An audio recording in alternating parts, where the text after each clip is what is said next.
Good morning, students. In this lecture, we will see some of the tools that electrical engineers use in their daily work. We'll talk about meters, oscilloscopes, and application software like MATLAB.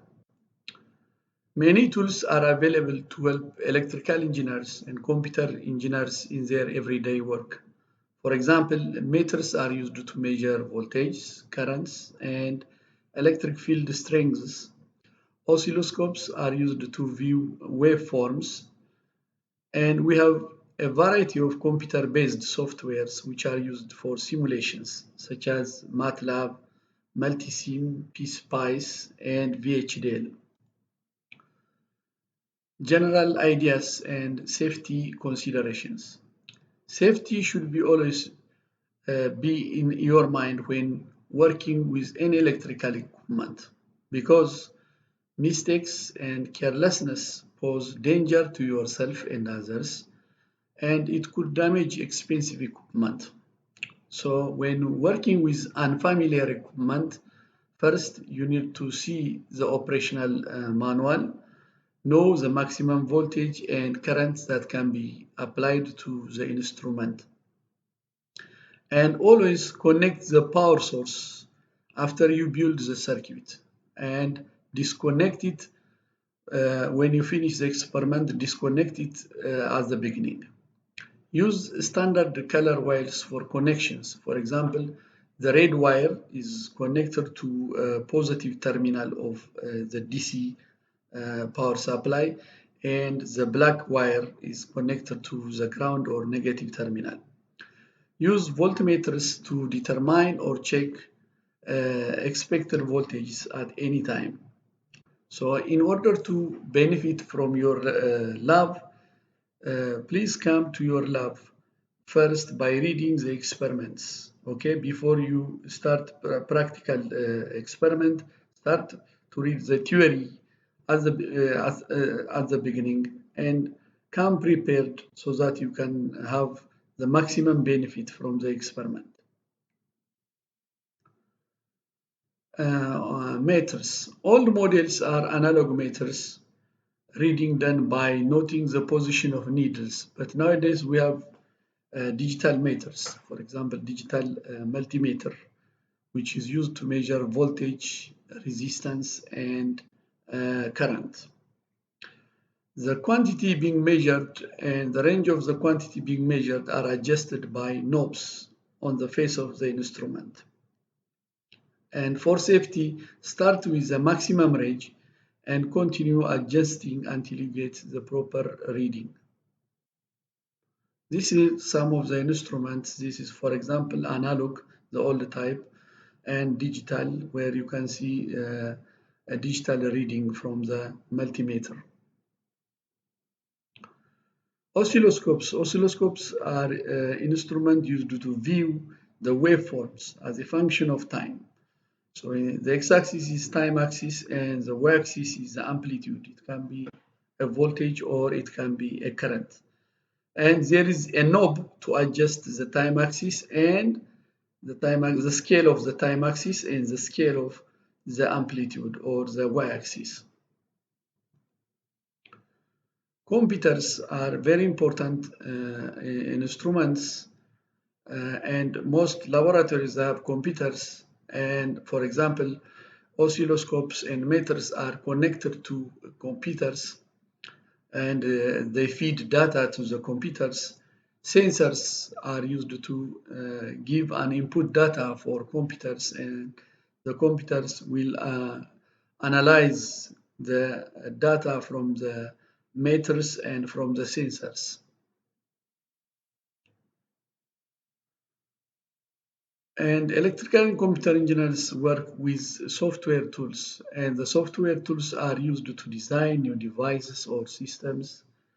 They are used to analyze the operation of existing device and the help to analyze data. So computers are used to run experiments and tests. So for problem solving, we use software. Softwares are used for problem solving, for example, MATLAB, MathCAD, Mathematica are some of the softwares that we use for solving problems. For circuit simulations, we use multi-sim and PSPICE. First, we build the circuit by connecting the electrical components such as the resistors, the capacitors, the inductors. And after we build the circuit in multi-sim or in PSPICE, we analyze the output by giving a certain input. It can be a voltage input, a current input. We run the program and we see the output at different stages or at different points of the circuit. And this is, for example, an output from MATLAB, a curve, where we can see the voltage waveform, and the y-axis is the voltage and the x-axis is the time. So the output is voltage as a function of time. Okay, now we go to MATLAB tutorial. In this MATLAB tutorial, I will show you some basic commands and give you introduction about MATLAB. Okay, MATLAB, when you run the software, you will get this window, and this is called this part is called the workspace. The workspace, this is called the command window, and here is a script file. Any file that you program, you will find it in this section, and I will show you with an example this one. So let's go to the document I posted in Blackboard, where I have some basic commands, and we work with these basic commands. What you will do is you just copy the commands from the document and copy, and you can paste it to MATLAB. Okay. Just before I work with the commands, I will tell you about directory and to change directory where you can work. The current directory where I work can be found from using a command called pwd. Pwd shows which directory I am working. For example, I am now in this directory, AURAG PC this and MATLAB, and if I want to go to a specific directory, for example, if I want to work in this directory called lab 101, then I copy this directory, copy, and go to MATLAB. This is my MATLAB, and I write cd. Cd means change directory to paste this. So I go to this directory. So if I want to check the directory pwd, I am, you see, in lab 101 directory. Okay, let's work now with the basic MATLAB commands. And for example, if I want to make a row vector having these elements, I copy this A and I go to this. Okay, I paste. So you see here, A is this element -2, 1, 4, 5, 0. This is the vector A. It is a row vector. And if I want to know, for example, the size of this vector, I say size of A.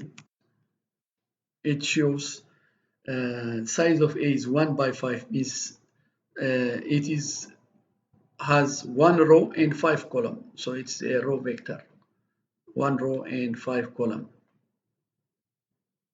And let's continue. Let's make a column vector. If I want to make a column vector, I need to write like this, dot apostrophe. Dot apostrophe is used to make a column vector.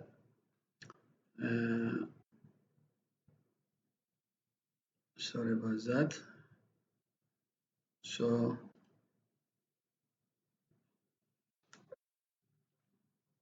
So when I copy b dot, yeah, when I copied it wrongly, so like this. This is a column vector, so I am making a column vector, you see. And if I say size of b, b is a 4 by 1. It has 4 rows and 1 column. 4 rows and 1 column, as you see. Now, if you see here in the workspace, you see your variables. You have a and you have b. This is the variables in the workspace where you have a and b. Let's continue more working on go and commands.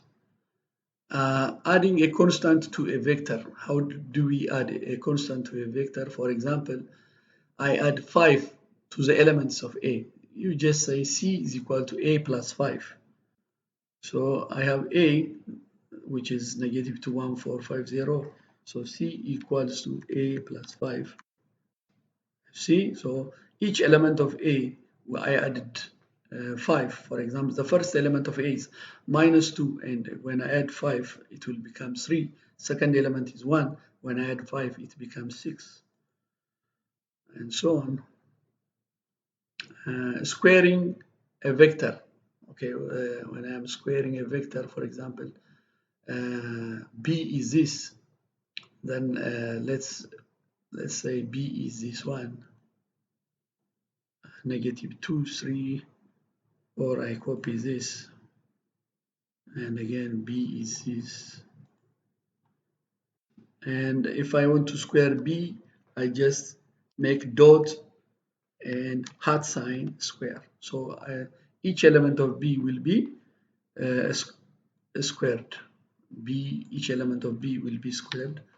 So negative 2 will become 4, 3 will become 9, 4, 16, and negative 4, 16. So this is each element of B squared. Cartesian to polar representation of a complex number. So any complex number can be represented by its real part and imaginary part. Z is a complex number, Z equal to x plus jy. X is the real part and y is the imaginary part. So this representation is called a rectangular representation or Cartesian representation. I can have a polar representation where I have magnitude of z, which is given square root of x squared plus y squared, and angle of z tan inverse of y over x. So the polar representation is absolute value of z e raised to angle of z. So if I have this number z 3 plus j4, 3 is the real part, 4 is the imaginary part. How I find the absolute value of z? Okay, so I take z again, copy paste, it's very easy. So this is z. This is the complex value of z. Then I call here absolute value of z and angle of z. So absolute value of z. My variable is z, 5, which is square root of 3 square plus 4 square is 5. Angle of z, the angle of z is tan inverse of 4 over 3. Please note that this angle is in radians, it is not in degrees. Okay, so if I want, because MATLAB, and if you put an angle argument in any function, MATLAB assumes the angle is in radians. So if you want to change it to degrees, you need to multiply by 180 over pi, as you know. So for example, if I have a certain angle in degree, so to change it to if I have a certain angle in radian, to change it to degree, theta in degree, theta in radian times 180 over pi. Theta in radian is theta in degree times pi over 180. So if I want to change the previous angle to radian, I multiply angle of z times 180 over pi.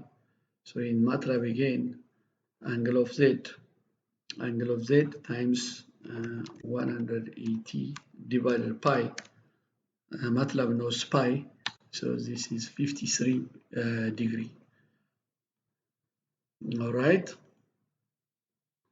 Determining the sine of and the cosine of an angle. Okay, again, when we are calling the sine and cosine, MATLAB assumes the angles are in radians. So, for example, if I say sine pi over 2, it means sine 90 degree. And if I want to get sine 90 degree, I should change it to radians. So, let's see here, sine pi over 2. Sine pi over 2 means sine 90 degree, 1. But if I want to get sine of 90 degree, then I should write sine 90 times sine 90 times pi over 180, because I need to change the degree to radian. Yes, so sine of 90 times pi over 180. By the way, when you are typing, if you make a mistake, MATLAB will show you the error. So it will say error in the expression, and you need to correct it. Okay, where are we now? Here. Cosine is also the same. See, cosine of 60 degree. If I want cosine of 60 degree means pi over 3. So I should say cosine of pi over 3. Cosine of pi over 3. Cosine of pi over 3, which is 0.5. Sine of 60 degree. All right? Conjugate. Conjugate of a number. If I have a complex number zx plus jy, z conjugate means x minus jy. So how we make in MATLAB conjugate of z. So let's call the previous the conjugate of z, zc. So zc is conjugate of z. So it will become 3 plus j4 will become 3 minus j4. In MATLAB, remember, j and I are the same. So I is and j, I equals to j, which equal to square root of -1. Square root of -1. And square root is by using SQRT function. So for example, let's say p is 100. So SQRT is square root of p is 10. Square root of p is 10. EXP, exponential. So EXP means exponential function. Exponential of j pi 3. What is exponential of j pi 3? Exponential of j theta means cos theta plus j sin theta. So XP exponential of j times pi over 3. Pi over 3 means 60 degree, remember? So exponential of j pi. This means cosine 60 plus j sin 60, which you get 0.5 plus j 0.866. The logarithm of a number. P is 100. What's the logarithm of 100 to the base 10? 2. The logarithm of, if I want it to another base, the logarithm of 100 to the base 2, I will get another number. So if I go again, the logarithm of 100, that is p, to the base 10. So log 10p is 2. If I want the logarithm of 100 to the base 2, so I call log 2p. Okay, 6.6439. And if I want to square p, p square, I make p square.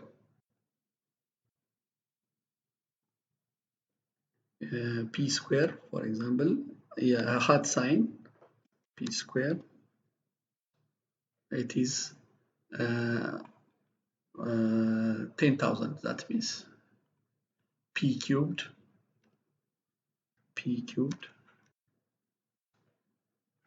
see, that means 100 times 100 times 100, 1 million. Okay, now this is the first part of the MATLAB introduction. I will continue in the next lecture, more MATLAB examples. We will follow the same document. Thank you for listening to this lecture.